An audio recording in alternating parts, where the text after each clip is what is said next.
Hey, how's it going? Uh, I have an update from my last video. Remember how I was saying that I sounded so congested, which I still do?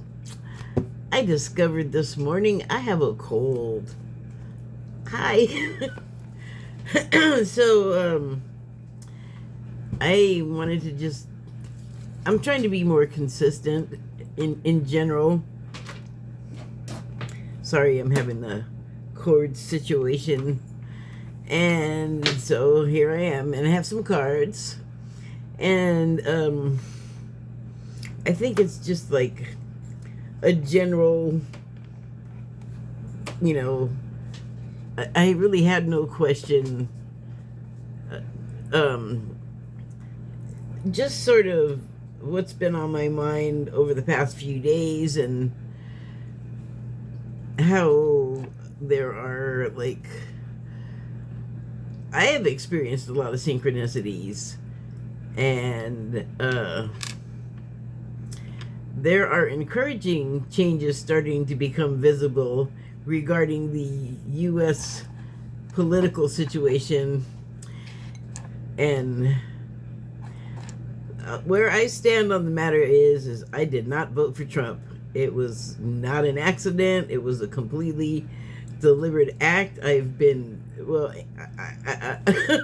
I'm not going to give a lecture about that. You've heard enough of them. So I'll just leave it at that.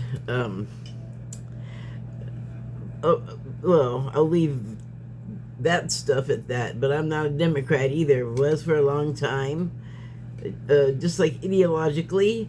But now I don't feel like there's anything there, you know? But I left before Trump's first election, and I vote with them because there's not really, you have like one choice or the other, basically. You could vote somewhere else, but I'm not going to vote for something that doesn't have the numbers.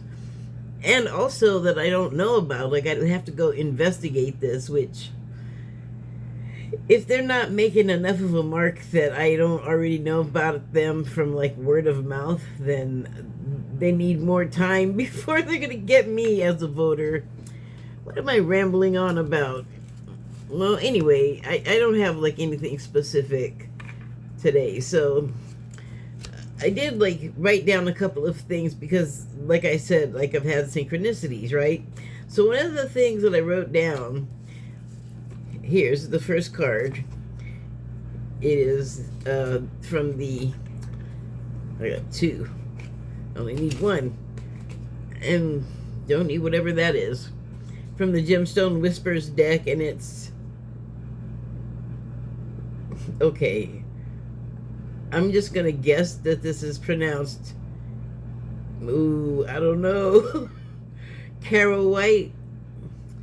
It's kind of hard to see, but it's a CH, so I'm pronouncing it hard, I believe is the pronunciation, and not Charo White.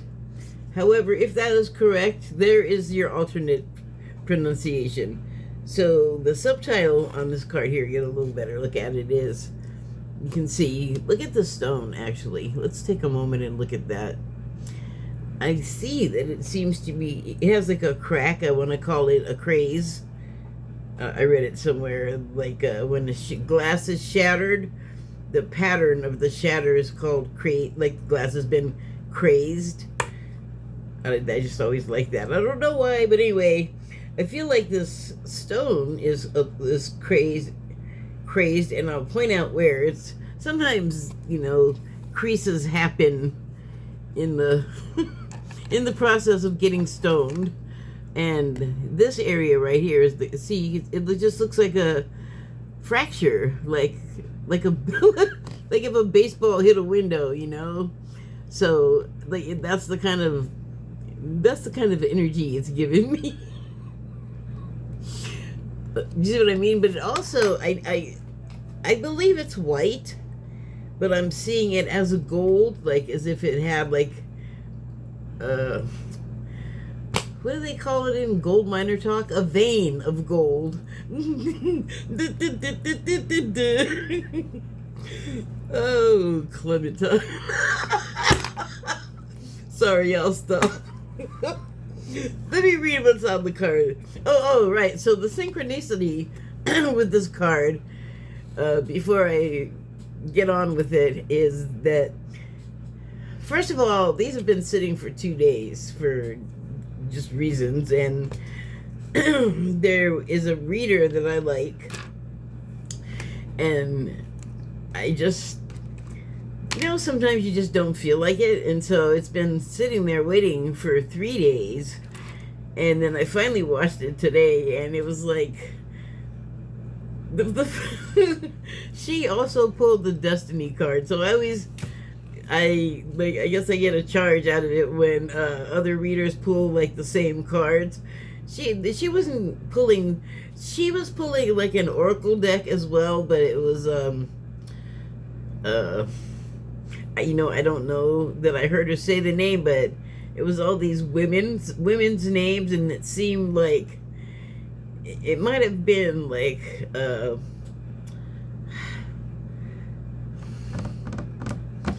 what are the stories of Arabia? Oh man, my brain. I haven't even thought about those things in so long, but it seemed like the names were from like Arabia or I guess a Muslim country, like with the Arabic language, because they seem like Arabic names. I could be wrong. I really wasn't listening and paying attention to that hard. I was listening to, well, it doesn't matter.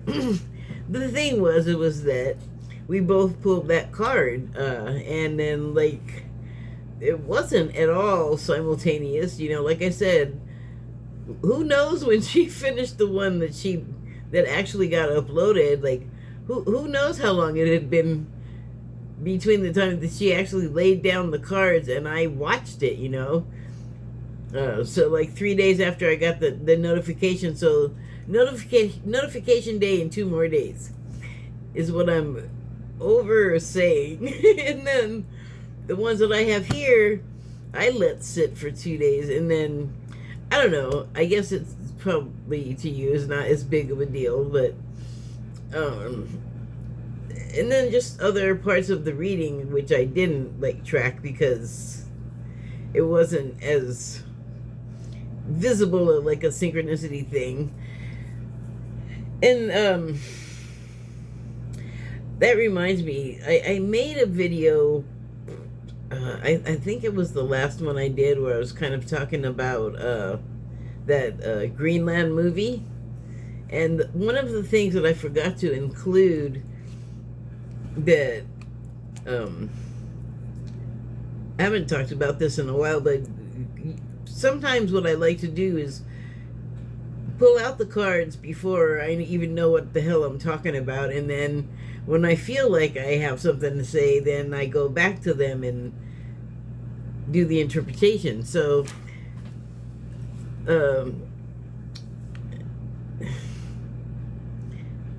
don't go blank now.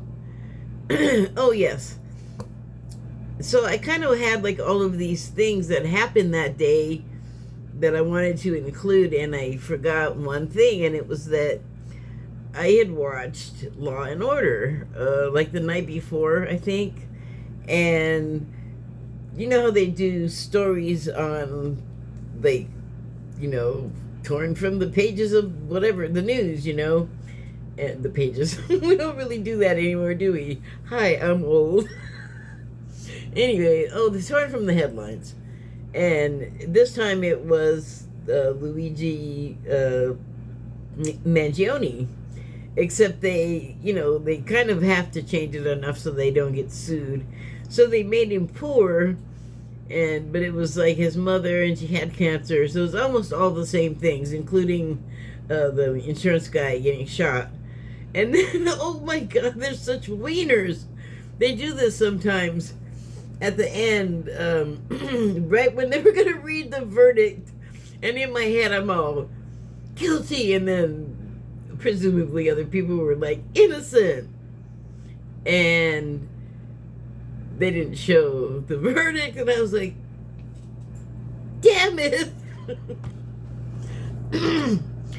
But the thing that about that, the reason why I think I wanted to mention it was just because it was a day like today where I was just kind of randomly like, and this was mainly my process when I started doing this, and then I just started doing different things, but I just watch whatever, and I still do that, and then whatever, I don't know what makes things come together to make something to talk about, but I just add things to the pot, just pour them in, and you see what comes out of my spout. So, I just, I remember what it was. I had been looking at Bill Burr on like a couple of things because he has a special that's out. So he's promoting that, and I guess when he was on Joe Rogan, he was just pissing off the right and MAGA, and I feel like he was joking. I don't really know his actual feelings about guilty or not guilty as far as Luigi Mangione like shooting that guy, like yay or nay. But so I have been cracking up over that because he just kind of threw it in at the end, like just like, and just for good measure, Luigi, free Luigi Mangione. And like everybody, like all of these people that are now mad at him, that was the beginning right there. Like, well, that was it, I guess. That's what I hear them like really mad about now the most. And sorry, Bill Burr is funny. But the other thing that is more about the synchronicity thing is that I shared a post, and then I made a what do you call it when you write some nonsense across the top of it? Caption. And I don't even remember what the post was now because I do so many of them, but it was some humor thing, and it was all snarky. And it was about, oh, I remember now. It was about, sorry. I think it was about the right freaking out about the Tesla vandalism. And then, so that was its own thing. And then the caption I decided to add was, you can tell I really cracked myself up with this one. My caption was Free Luigi. So it didn't have nothing to do with Tesla, but that's why it's funny. I don't mean to be explaining the joke. You shouldn't do that. But I'm kind of doing an explainer right now. So, what else was there? Oh, yes.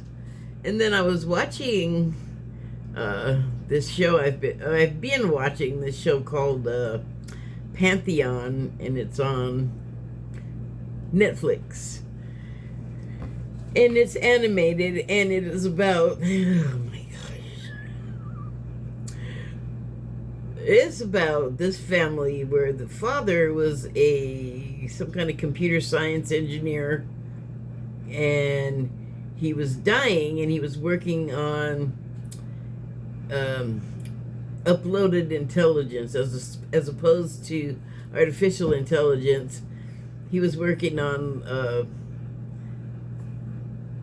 transferring a consciousness onto digital for like ever, like that comedy show on Amazon called Upload with Robbie Amell that is hilarious. Not to get sidetracked. So anyway, the father of this family is just a husband and a wife, and they have a daughter.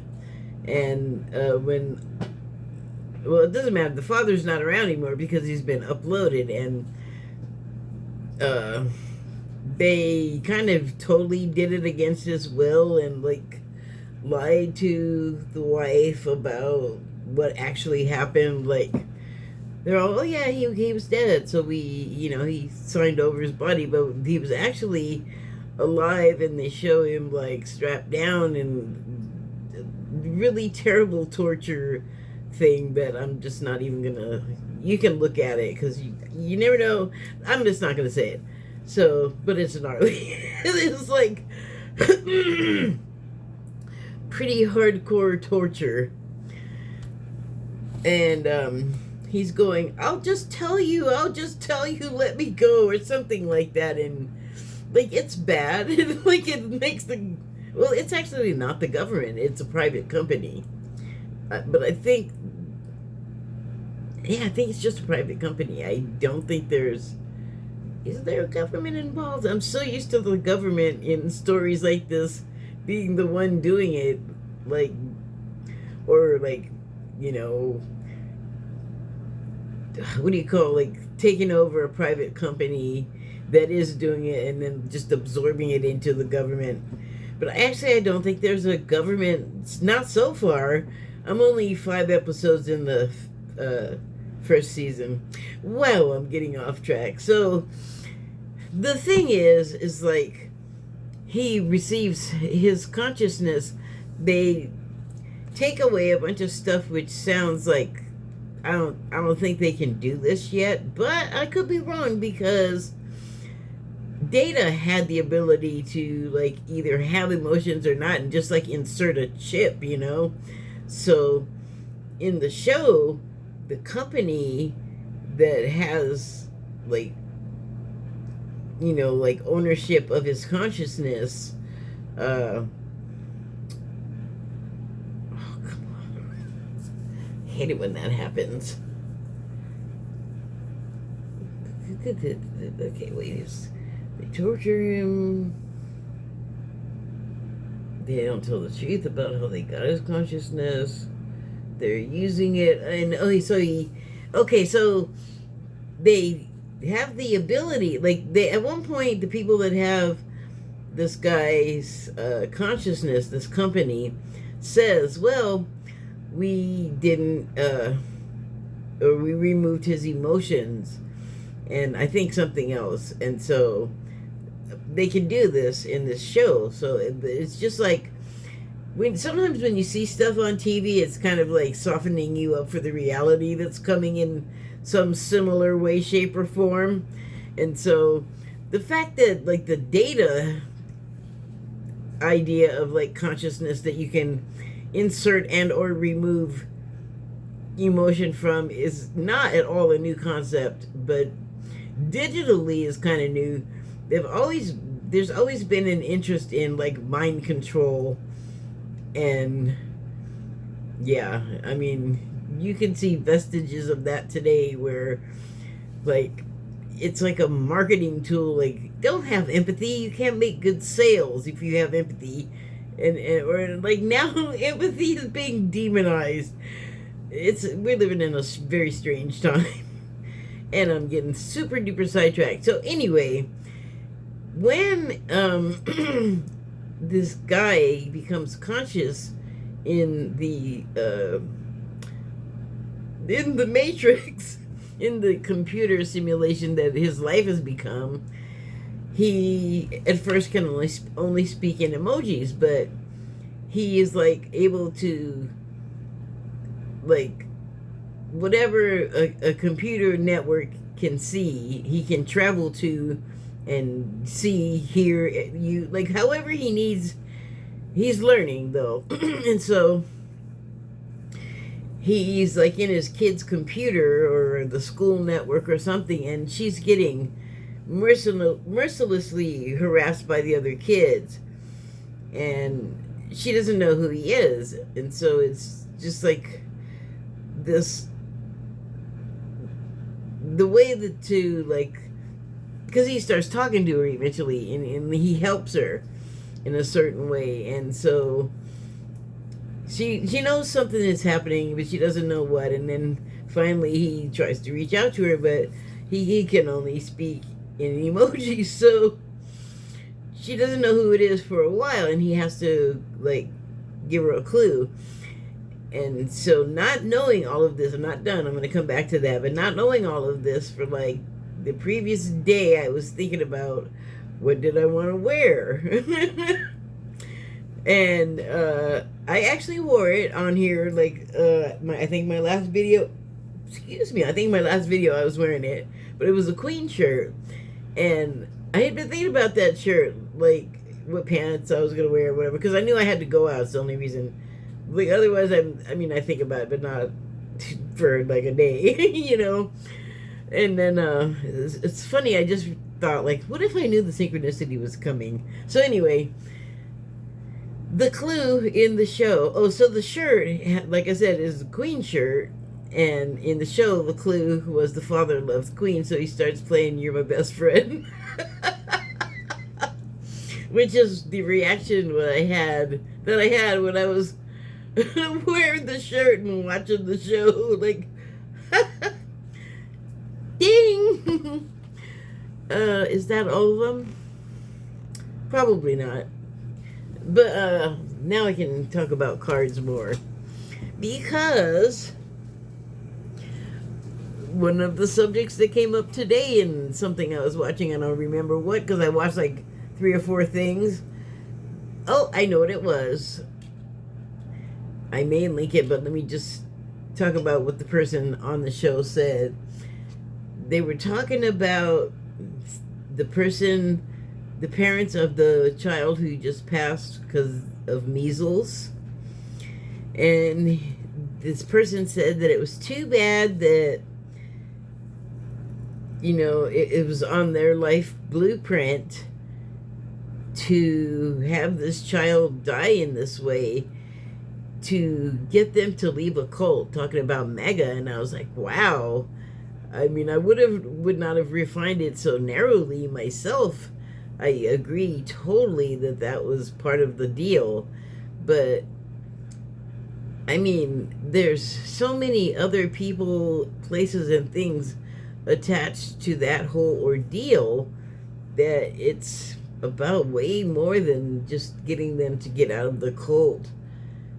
I think that like the most minute level, for all of us with any experiences that we have that are excruciating in this kind of way, is that the point is to feel the emotion of it, like one of them, because it's not any one thing. So again, I'm not at all like criticizing what this guy said. I just am expanding on it, because it really isn't any just any one thing. It's not even, nothing is even any one person. I was trying to think about this and make it like, it makes a certain kind of sense, but I wanted to see if I could articulate it sensibly. So I guess I did write a little. I guess I did write a little something. Whoa.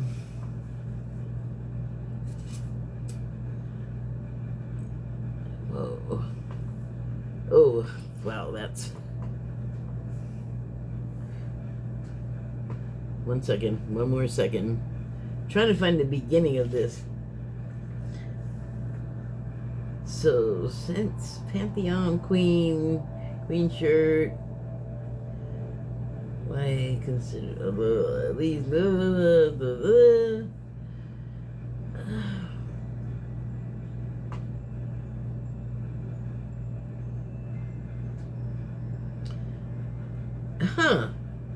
I don't remember writing this. Greenland movie. I was like listing the synchronicities. Greenland movie. Period. The sentence ends, and then it says, "My dream repeating in real life by the real person." Oh, I know what that means. Never mind, that's personal. The viewing... Okay, yeah, the viewing finishing my senses. So, yeah, that's that thing where, like, me and whatever I'm watching is, like, sort of talking to me. And for a while it would be, like, saying the same thing, the same word at the same time, which that still happens, but now it's, like, before, after, and then, I just start doing... Now it's just finishing my sentences. It's weird, but it's funny. Sorry, still sidetracking. How am I doing on time? Blind. Ooh, not good.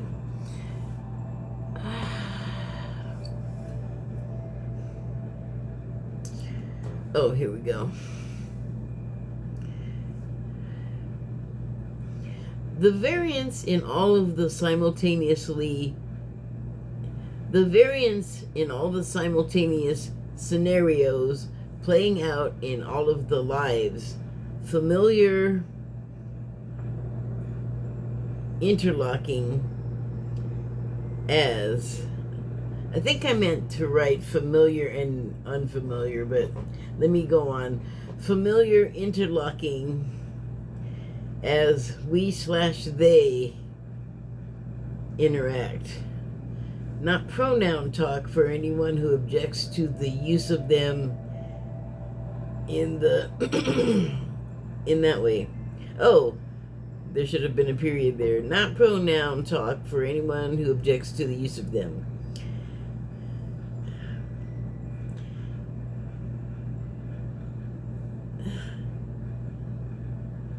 In the could be,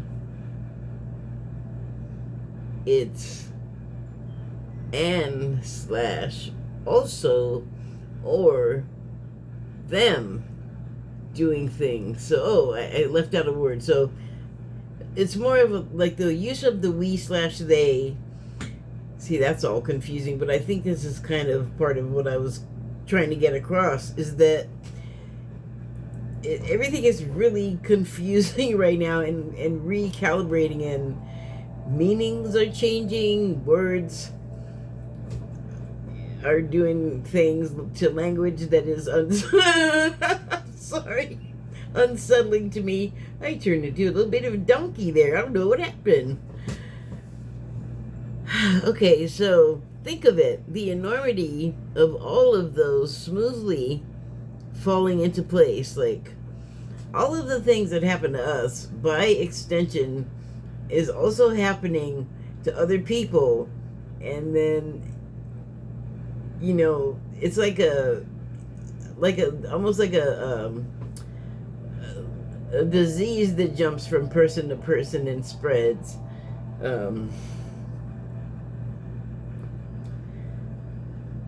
But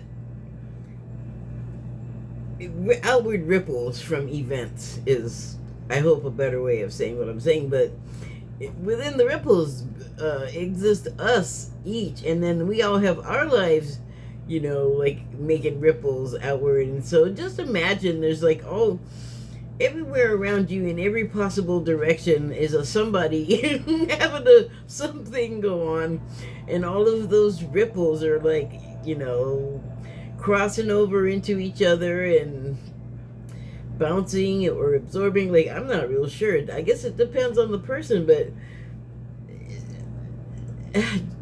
just see, like, this is what I was saying. It's so like intricate and confusing if you haven't really considered it. But no one thing happens to just one person to bring it back down into manageability.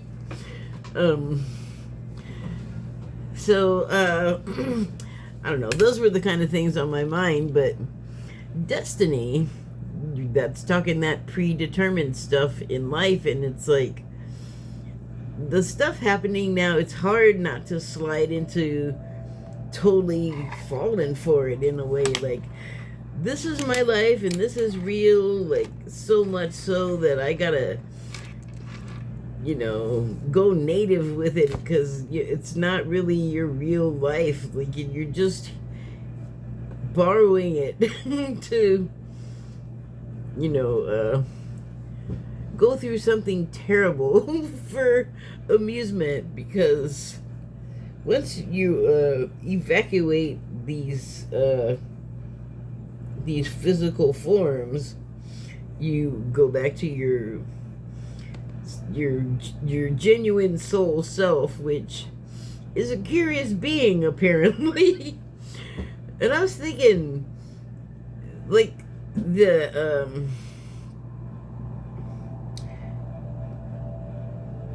something about what I was thinking. Oh, the measles, like that. What happened to those people? So they had this child that they obviously loved, and then the child died because of the measles. But I thought it could happen in so many different ways, also simultaneously, like the same scenario, except the child of the parents dies as an adult, and it's because they died of AIDS, and different setting of terrible feeling, but another shade of its experience to go through. And I don't know, maybe that's why there are so many variants. Okay, so that's why, like, Destiny was really kind of like okay. So this card says, fate is like a strange, unpopular restaurant filled with odd little waiters who bring you things you never asked for and don't always like. Well, until you get kind of used to them. Like, what were those chips that everybody was afraid of, and then they're like crazy from kale chips? Okay, so the next card is Malachite. See, this has the hard CH. Malachite. Look, I gotta get me some of that. That is gorgeous. I love the waves. I love the color. I'm in love. So the subtitle on this card is Judgment. Reserving judgments is a matter of infinite hope. I have nothing to add to that. Okay, maybe I do. It sounds really good. It sounds like I'm having a little bit of a hard time with that, because I have a hard time reserving the judgments. I've gotten a whole lot better about, like, just keeping it in the head thoughts, but I'm still thinking them. But even that, I'm like working at paring it down, and sometimes that's just how you got to do it, because I was watching this show on it was like Black YouTube, and I don't even remember what the episode was about, but it made me think of something else, because, well, let me tell you first, the narrator, who you don't see, like, I'm just all, hi, look at my face and everything, and now I kind of wish I didn't start out that way and wasn't showing myself, but oh well, I could change, I suppose, but now's not the time to decide.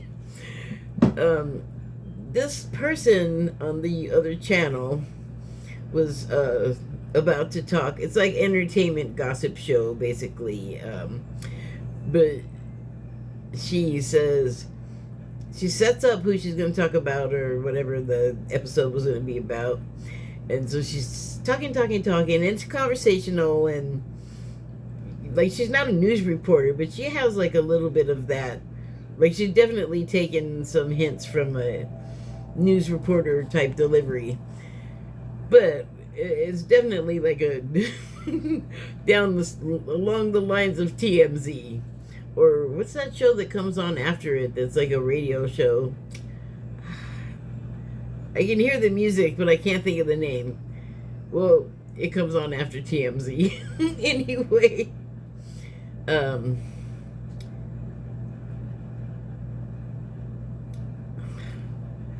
gossip show. Oh, right. So she sets up the, like, whatever she's going to talk about, and she says, no judgment, but judgment. And that's what every show is like, because there's a topic, there's a couple, or a celebrity couple, or a celebrity, like, having some sort of, like, flamboyant, scandalous thing happen. Like, Diddy and everybody attached to that sort of thing was, wow, on that channel for months. A lot of channels. And A lot of talking about that, and a lot of judgments made, a lot of comment section judgments. So the thing that I was reminded of when I saw her say no judgment and then proceed to do it, like, even I couldn't refrain from going, girl, what are you talking about? This is nothing but judgment. It's like, I didn't say this part, but it's like when someone says, no offense, offense, offense, offense. So I was just laughing. Yeah.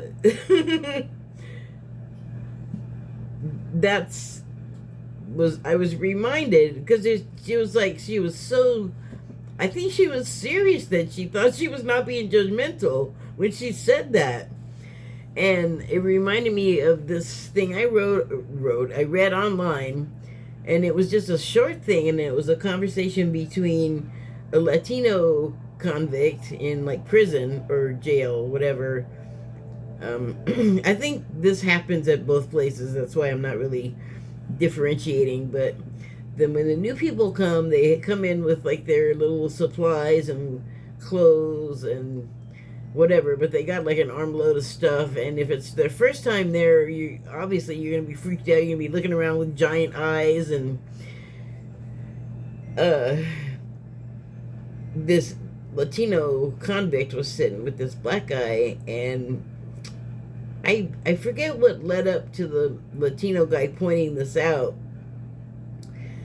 but he said that he pointed out that like every group that came, like every racial denomination that came in, there was like an existing population, and then someone would come up and like show them around and show them the ropes and say, come join us and be a part of our community, because we're like all the same. And there's safety in numbers in prison. It's not like a myth. It's a real thing.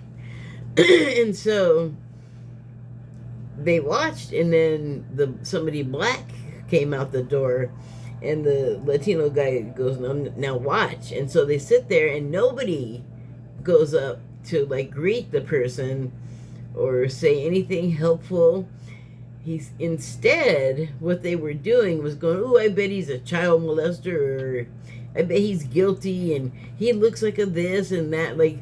And it was just coming from all around, I guess, like a bunch of crows or something, and I just thought, well, that's awful. So I hadn't really thought about that before, because even though, like, I know people that I'm close to, I'm just gonna leave it at that will also be all, oh, never gossip, don't say stuff about people that are not here, or like they don't even say that much. They'll just be like, don't be talking about people that are not here or something like that. But they will tear somebody that's not there up all the time. So it's real. The judgment thing is real. And I can tell you that those same people I was staying with when I was sick, and they were moving, and we all knew they were moving, and I came home from the doctor one day, and the whole house was emptied out except for my stuff that hadn't also disappeared, and there was no forwarding address and no phone number. I was like, wow, okay. I guess I can stay here then. But I mean, that place was a wreck, and I did end up like obviously going someplace else, because everything was shut off when they left. Everything was shut off before they left too, though. I mean, power and water and that.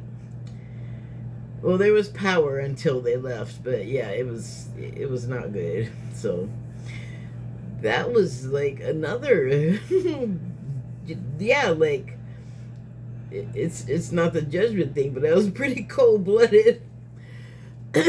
So reserving judgments is a matter of infinite hope, and that makes me laugh, because I don't know if I can manage that when I have manage the hope, I mean, and I take that to mean don't talk a bunch of mess before you see what's going to happen. Because eventually the hope is, and I find myself kind of falling under this beliefs with people, they're good until they're not, basically. So yeah, I mean, I guess I am reserving judgment in hopes. Get it? Moving on. So the next card was Black Orloff Diamond. That's an interesting cut. I don't know what's going on at the top there. It looks like there's actually a piece of something sitting on there. I guess it's just a facet. It's weird. Like, well, it's doing that changing light thing. So the subtitle on this one is Misfortune. It says, when the soul suffers too much, it develops a taste for misfortune.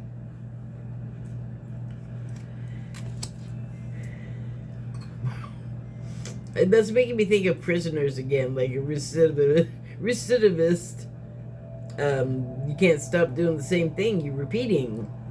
And I've seen that in people in my life too, where it's like they want the fancy things so bad that they'll take like risks that I would never take, because what if you get caught like they did and lose like your freedom and your stuff and your stature and all of this? Like, it's just a mess. And then you're so needy when you're there too, like, and I guess it's awful to be in prison. I've just kind of tried to stay away myself, but I feel like people that can't stop like doing things that land them in trouble or some other sort of misfortune, that I feel like that's what they're talking about. And I feel like, why is this stone on here? Is this another one of these cursed stones? I mean, it must have something to do like that. And they sure did depict it darkly. In film, this would be like scary music and, you know, evil atmospherics. Somebody, you know, is stalking you. So the last card is Agate. And it's beautiful. It's those are, when I first moved to the area that I'm in, hunting for these was like a big deal, and I don't know if people still do. This has been tumbled. They don't come out looking like this. They just look like rocks. Sometimes there's different colored ones, but the subtitle on this is Fresh Start. And it reads, as long as I am breathing in my eyes, I am just beginning. So I feel like the eye in question, is at the center of this. And rather than each layer being something to break through, I feel like it's a layer that's been lived through and is like now a layer of like armor or protection or knowledge. And also because it's not all about like just survival and protecting yourselves, there's a lot of color, and like these are like pretty happy, warm colors as far as I'm concerned. And there is a dark layer. Sometimes you have those periods that are not as great, not as bright. And this is dark, but I feel like it's just like at rest. Like if it's the eye in this picture, in this story, then it's just, it's at rest. Like it's not like extremely fired up. It's just kind of at home, reclining, not, you know, just home relaxing. And you can see it gradually darkens. It's not just like, hi, everything's all happy, and then you drop into depression. You drop into a depression, it looks like, but it's gradual, and it just seems like at the end of the day, you're gonna do this anyway to go to sleep. Like you're gradually like, your lights are gonna dim, you're gonna dim the light, you're gonna do your last things of the day, and you have those moments before sleep, before rest, where you're in this sort of like, I love that color. It is, I don't know why, but it's just kind of magical to me in a lot of ways. And it feels right for the threshold of sleep, or right about to go into the astral plane, because, well, if you, to me, that looks like there's like a dark pupil at the center, but it just looks like it goes and goes and goes, kind of like tunnel. I'm just gonna read the words just again because it's kind of uplifting. As long as I am breathing in my eyes, I am just beginning. That's, that's funny. I went with the going to sleep kind of, but because you're going to have a new day every day, it's going to be a new beginning. And that is all I have to say. Thank you and good night.